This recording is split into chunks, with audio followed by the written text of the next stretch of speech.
Republican states are suing the Biden administration over student loan plans, Washington, AP. 6 Republican-led states are urging the Biden administration to drop a plan to write off student loan debt for tens of millions of Americans, saying the administration is overrun. I'm here. This week's legal challenge to President Joe Biden's sweeping proposals in late August was at least the second, and he said his administration would impose up to $20,000 in education debt to numerous borrowers. The announcement, after months of internal deliberations and pressure from liberal activists, fueled conservative debates over legality, while also being an immediate political fodder ahead of November's midterm elections. When the lawsuit was filed, the Biden administration quietly scaled back the debt relief eligibility rules, eliminating the relatively small group of borrowers subject to legal debate in the lawsuit. However, borrowers owned by private banks, relics of a defunct lending program, are now ineligible for Biden's debt relief, the Department of Education said.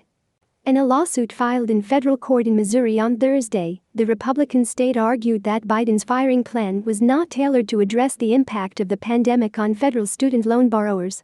As a legal basis, they said in an interview with CBS's 60 Minutes earlier this month that Biden declared the COVID-19 pandemic over, but used the still ongoing public health emergency to justify significant debt relief.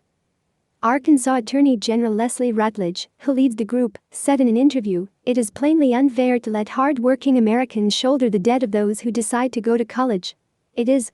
Iowa, Kansas, Missouri, Nebraska, and South Carolina joined Arkansas in filing lawsuits. Iowa has a Democratic attorney general, but Republican Governor Kim Reynolds signed it on behalf of the state.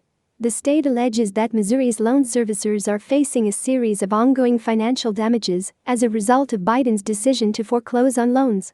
The state argues that Biden's forgiveness plan will ultimately disrupt state coffers. Until then, it claims to lose the proceeds of loans held through a program that allowed private banks to issue and provide federally backed student loans. The Department of Education updated its website on Thursday to state that private bank-owned federal loan borrowers, including the FFEL program and the Perkins loan, are currently not eligible unless they have integrated their loans into the government's direct lending program by Thursday. SETI was not eligible. The change will disqualify about 770,000 borrowers, the ministry said. Our goal is to provide relief as quickly and easily as possible to as many eligible borrowers as possible.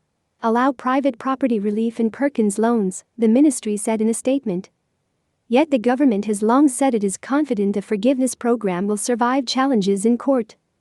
White House Press Secretary Abdullah Hassan said Thursday, Republican officials in these 6 states have special interests and are fighting to block relief for debt-ridden borrowers.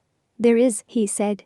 The president and his administration are legally giving a respite to working-class and middle-class families as they recover from the pandemic and prepare to resume loan payments in January.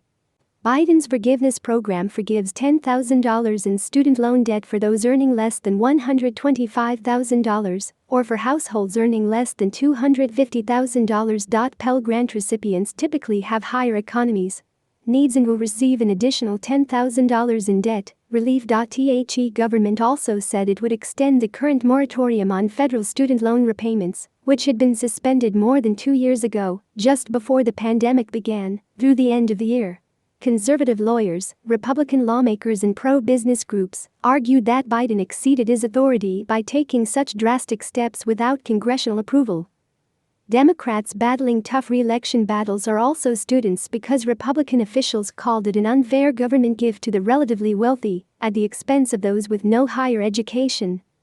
The Republican Attorney General also alleges in the lawsuit that the forgiveness program violates the Administrative Procedure Act. No authority, Rutledge said in an interview. These actions must be taken by Congress, and they cannot be overruled. In November 2001, a law designed to help military personnel led the Justice Department to declare Biden a national emergency. It says it will allow students to reduce or pay off student loan debt when they do. But Republicans argue the government misreads the law because parts of the pandemic no longer qualify as a national emergency. Another lawsuit against Biden's student loans program was filed this week in federal court in Indiana by the Pacific His Legal Foundation. Attorney Frank Garrison said paying off his current debt burden would result in a tax liability in Indiana. On Thursday, a federal judge denied Garrison's request to temporarily block Biden's plans, saying there was no evidence that the cancellation would irreparably harm him. Garrison was given until October 10 to amend his claim. White House dismisses lawsuit as frivolous because borrowers who do not want debt relief can opt out.